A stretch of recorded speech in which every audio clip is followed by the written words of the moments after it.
Well, a lot has been said on this channel and many other outlets talking about Disney's price hikes. They just announced more price hikes coming in 2025, where we can see almost in some instances with annual passes over a $100 increase, food costs going up, and we already know that food costs are double the rate of inflation in the Disney parks. But for the longest time, people have simply pointed to the parks are still full, Disney's still making money, and so they don't care. But I've always made the argument that I feel like these actions with the price hikes and the different changes and so many changes they've made since, basically 2020 and how the parks operate would eventually catch up to them, but it's not going to be something you would see overnight due to the sheer amount of demand they've created over the years as it has become one of the most popular vacation destinations in the world. But we have a story here from that park place where actually some data could potentially point to the fact that the Disney World attendance has been dropping for months now, and how if this does correlate to lower attendance, especially going into 2025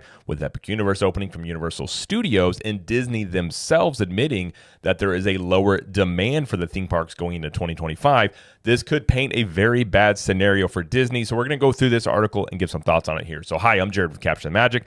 Again, this is from That Park Place, and it says data suggests Walt Disney World has had declining attendance for 8 straight months. It says repeatedly the Disney company has directed stockholders that the Parks and Experiences division could see weaker than hoped for returns, and perhaps that could go on for up to 18 months. However, we're ready to disclose that the crown jewel of the entire company, the Walt Disney World Resort, just might be in a free fall that needs far more coverage. And they got some things here showing how the crowd levels were showing like out of a 1 out of 10 on, this looks like October 9th. It says, as the single most important asset in all of the Disney empire, Disney World brings in something like 1/3 of all the mega corporations' profits. That's a huge number. It is. And the parks division as a whole, it brings in anywhere from like 50 to 70% of the overall revenue and profits for the company as well. Yet investors likely know nothing of what could be a spiral out of control in a negative way for the happiest place on earth. It says, let's explain. The website Thrill Data collects and aggregates all of Disney World's publicly posted wait times for their attractions and rides. Wait times are highly correlated with crowd levels. Although 2020 and 2021 data is skewed by atypical policies and procedures in the parks during those times. That's when they had, the park reservation system. Like there was a lot of things in the park that was not normal that you had for that period of time. The rest of the years give us good information as to just how crowded the Disney World parks might be. And what we've discovered via Thrill Data is that Disney World's wait times are falling precipitously, it's a good word there, during 2024. We believe that holds true for attendance as well. And this is the chart they're referring to here, and they explain it here. So it says, as you can see from the above chart, Disney World wait times and likely attendance have been dropping every single month of the year. To say this is atypical would be an understatement. The normal way that Disney attendance ebbs and flows is nowhere to be seen here. There is no summer bounce. There is no pickup in October. We don't even see spring break months have lift whatsoever. The chart above begins with December 2023, and as you can see, except for February, every single month has followed the same drop. That's highly abnormal. So this chart, if you need a better description, this right here is December 2023. This is January 24. This is February. So it did see a bump in February, but since February, the wait times overall have just seen this drop every single month, which, again, they're going to point out right here. That's highly abnormal. For a comparison, here's what 2023 looked like. So this is 2023. So this would be January, February, March, April saw a bump. Then we see May have a dip, but June, July have these pickups, and they fall off a little bit in the fall, and then it starts picking up again in October, November, and then their December is one of the busiest times of year. That's when it really picked up. So we look at this chart here. I mean, we're not seeing a bump in October here, and you're not also seeing it in the summer months either. It says the prior year was far more normal, although still not great for the parks. Summer months missed their marks, but a great December finish at least somewhat made up for it. The usual bounces, however, are still in place, even if muted during the hottest vacation months of the year. That is in stark contrast to the nonstop drop Disney World is currently experiencing. Of course, the hurricanes have not helped in 2024, but that's only 1 month of the year. And at this point, it doesn't look like the latter half of October is going to be able to dig the company out of this hole. One can only surmise that the pattern must stop in November. Surely crowds will reverse for the Thanksgiving holiday. Still, we've never seen anything like this in terms of steady attendance and wait time drops across the parks, and it's going to take one heck of a holiday season to make the final outcome better than dismal. So the first thing I will just point out is these are wait times, but you can make a correlation with the wait times and the attendance levels, because obviously if the parks are busier, the wait times are going to go up. So that is definitely something that, it's why it can be a direct correlator. So we don't have the actual numbers from Disney. Disney doesn't give out those numbers. The only numbers we really get are from the Theme Park Entertainment Association, which those just came out a couple of months ago, or maybe last month, for 2023. So we're likely not to see the actual numbers for 2024 until late, or mid or late next year. So when you start talking about Disney attendance, you gotta have to look at other metrics and other things to kind of give you an idea of what's going on. Obviously, Disney has financial reports where they talk about, profit, loss, and things like that. But something to point out, we look over here, this is at Statista, which is just showing from the T reports, basically, of the attendance numbers from Magic Kingdom. So we'll just use that park here. So in 2019, they had roughly almost 21 million visitors. Obviously, 2020 saw a drastic drop there because of COVID, but then seemingly going up from there. But they've still never recovered the attendance they lost from COVID. So they haven't recovered the attendance, but they've made up for it by basically charging for things that in 2019 used to be included. Like they used to have FastPass Plus, Magical Express. Now Disney doesn't have any replacement for Magical Express, but they did replace the FastPass system with the Genie Plus, and now it is the Lightning Lane Multi-Pass Single Pass, and now the Premier Pass. So they've continually just taken things that used to be included and now charge for them, and even those prices are going up. So not only did we have a video last week talking about Disney is raising prices yet again for tickets in 2025, which up to the highest ticket price you can pay at Magic Kingdom is $199. So we're almost breaking through to the $200 ticket mark when you're talking about going to Magic Kingdom. And then on top of that, the new products that they've introduced that used to be included are now continually going up in cost as well. So if you're doing the multi-pass, it's $30-ish per day. The single pass ride, some of those are up to $20. And then, of course, if you want the Premier Pass, you're going to pay a couple $100 easily if you're at Magic Kingdom, up to $450. Okay, so we have these declining numbers here, and we talked about the correlation between the wait time and how this can affect the attendance. But what's causing it, I suppose, is the main thing. So the first thing you can point to is obviously the economy is not great. So people are not taking as many trips because one of the things that gets cut out is discretionary spending. Vacations are one of those things. So that could be part of this, and I'm not arguing that it's not. The other thing that it could be is, and I think this is a factor that's hard to track, but it's just the brand sentiment. And there's been a lot of press about Disney price hiking, and like we just talked about with what they used to offer for free. Now they're charging for these things, and those things are increasingly getting more expensive. I mean, Disney just announced in 2025 that they're raising basically everything across the board, ticket-wise and park-wise and drinks and annual passes and everything. Then a day at Magic Kingdom at the top end is going to be $199. So we're getting close to a $200 ticket for Magic Kingdom alone. And I've often argued that at some point people are just going to start tapping out and not doing this because Disney is operating as if they're the only player in town. And I think if Universal wasn't as big of a competitor, and if Disney was doing the things that they used to do back, when I personally think they ran the parks better, and even investors are starting to point this out. There's been investors that have downgraded the Disney stock, citing weakness in the theme parks and the competition from Universal Studios. So it's not just something that, people on YouTube are talking about and other things like that, and just people that go to Disney. It's also investors seeing this and seeing the trends and the financial reports, and they're not liking what they see. Plus, you just see the hype and everything building toward Epic Universe. That's right down the road from Disney. It's hard to argue that that's not going to have an impact on Disney on some level. But I also think on some level what it could be is in fact an impact from Epic Universe already. So there's, it's been theorized that Epic Universe is going to impact Disney's attendance, which I do think it will. Now, to how much and to what extent, or will Disney see a bump? Who knows? I don't know the answers to that.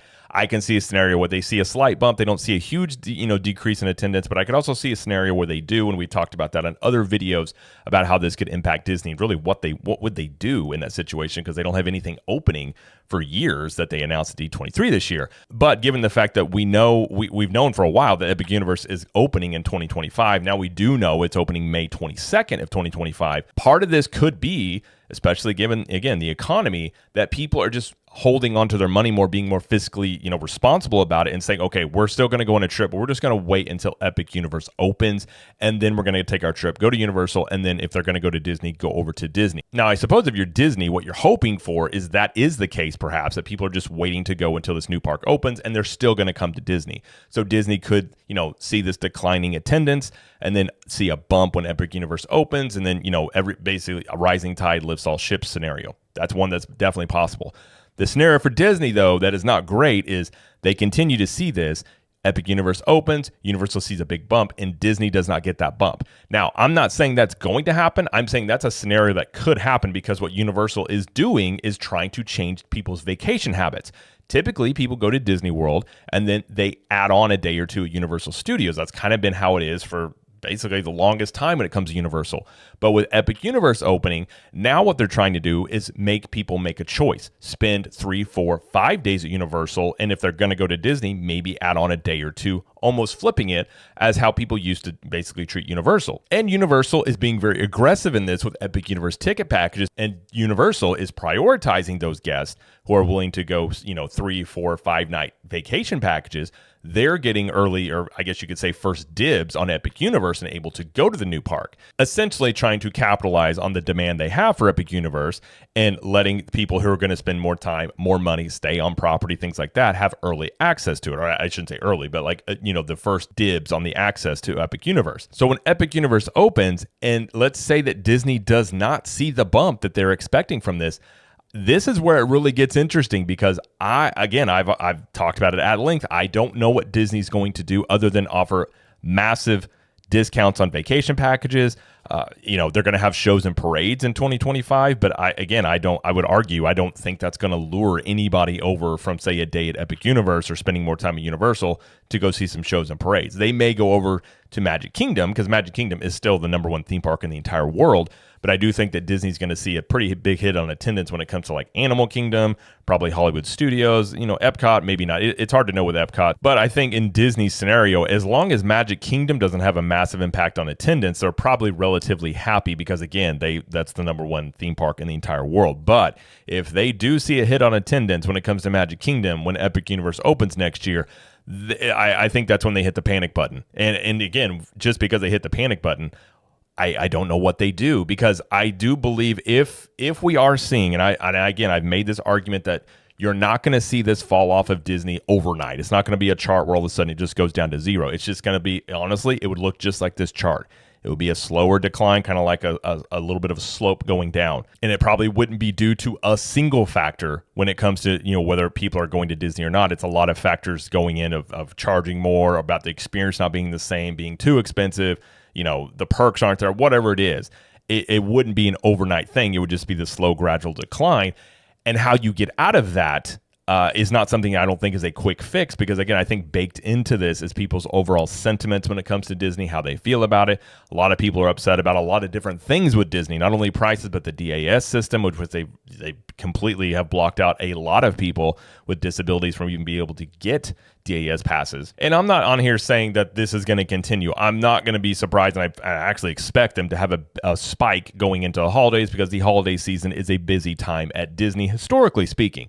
But once it goes into 2025 and leading up into Epic Universe, that's going to be a very telling time period. And if they don't see as big of a bump in the holidays as they typically do, and then how that, leads into 2025, these have got to be some nervous months for Disney, because, again, they put on the public face as if they're not worried. They know about Epic Universe. We're fine. They're trying to catch up to us and all these things. But I don't know how many people really believe that. I mean, I know some people do, and they're going to disagree with me, and that's fine. I personally don't believe that they believe what they're saying. I think that they understand what's going on to some level. And I think they are worried about Epic Universe, because I don't think anybody really knows the impact that it's going to have. Obviously, it has a lot of hype. But the thing also is, Disney has never been in this spot before. They are in completely uncharted waters. There hasn't been a brand new theme park open in the Orlando area in like 20 to 25 years. So it's not like you have a playbook to go off of. Okay, the last time this happened, this is what we did. That playbook would be irrelevant now, because theme parks and everything has changed so much over those years. And the Disney management is not the same management that was in charge then when, say, Animal Kingdom opened. So the current situation is not one that they're used to being in. And if we look historically with Disney, they've continually sort of overlooked the things that Universal's doing when it comes to like Wizarding World and other things like that. And during that time period, Universal has continued to eat into market share from Disney. So I'm not saying this is for sure, like, this is for sure happening. The decline is starting. We're going to see this. I'm not making these major claims and trying to make like bombastic claims about this. What I'm saying is we could see the beginning stages of this decline that I felt like eventually could and likely would happen if they continue with the price hikes, on top of the fact that they're not offering the value and a lot of the things they used to that made the park so unique and great. And a lot of people are looking over at Universal and the things that they're doing. It's a simpler vacation destination. Now they have the newest theme park. There's a ton of hype about it. And this scenario, if it does play out this way, if this is what we're seeing, this is definitely, I would say, falls into a panic situation for Disney. Because again, I've made this argument a lot, which is if this is happening and they do see this drastic fall off in attendance, I don't know what much they can really do about it outside of just offering massive discounts, trying to lure, pass holders back, or, basically just trying to make it cheaper, because they're not going to have any new attractions. All the things that they announce that they're going to do, which is construction in Animal Kingdom, Hollywood Studios, and Magic Kingdom. None of those projects, in my opinion, I think if your best case scenario is if you're Disney and they really, really go quick with construction, you're looking at like 2 to 3 years. Personally speaking, I think you're looking closer to 5+ years, given Disney's track record on construction, before we would see any of that being done. And then on top of that being done, I mean, we look at the recent things that Disney has made, the Epcot overhaul, Tiana's Bayou Adventure. I mean, these things are not really blowing the doors off of people. A lot of, Tiana's is not a reliable ride. You look over at Epcot and what was proposed and what was the finished product, not really a great look there. And to their credit, they've still had great rides they've opened in the recent history. Guardians of the Galaxy is a fantastic roller coaster. Tron's a solid ride. You got Remy's. You do have some good rides from Disney. I'm not acting like they don't. But what I'm saying here is they would have nothing new to open to basically offset whatever impact that Universal Studios would have with Epic Universe. So essentially, they're just handing Epic Universe and Universal Studios a 3 to 5 year run of whatever impact it's going to have in the market without having any ability to really do anything about it. And while they can run discounts and they can do these things, there's also a lot of people that are simply just done with Disney. They've simply said they went for 20+ years. They've gone for a long time, and then Disney priced them out. They don't like the way they've run the parks. They feel like they're being greedy, and they're just done with it. So out of those people that said they're done or they got priced out, how many of those people would go back to Disney? I think some would. I'm not saying that nobody would, but I think there's a segment of that group of people that wouldn't go back. And then on top of that, how many new people can they get to come into Disney World whenever, there's a bunch of hype around a brand new theme park that has Super Nintendo World, Harry Potter, all these other cool, elements, and it's looked at as the cool, hip new park. So this scenario is playing out, and this is just the beginning stages of this, and we see this playing out, further into 2025, and Disney does not see a bump from Epic Universe, because I think they're anticipating, again, that people are going to come over to Disney as well and they're going to be fine. But a lot of people are just talking as if it's a foregone conclusion that this will happen, and I'm not convinced that it is. And a lot of people are acting like the scenario that I'm describing here, where Disney has a big impact to their attendance and Universal has, a big impact the good way on their attendance. They're acting like this scenario just is impossible or can't happen.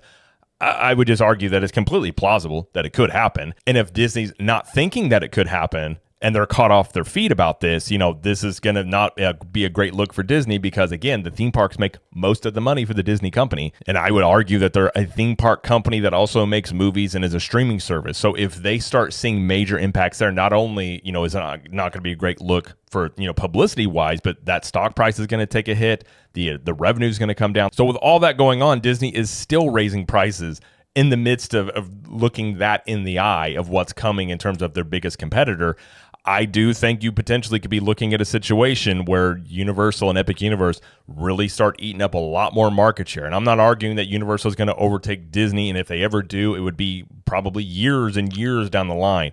But even eating into Disney's market share a little bit more is going to be felt by Disney. And I think we could be in the beginning stages of a scenario where that does play out. But either way, that's going to be it though for this video. If you like this video, please like it and subscribe to the channel, as we do lots of coverage here of Universal Studios, Epic Universe, Disney World, and pop culture. And let us know in the comments, what do you think about this data here? And do you think this is showing that Disney's attendance going into 2025 is going to continue to drop? Or do you think that Epic Universe is going to bring them a bit of a bounce? And until next time, we will see you in the parks.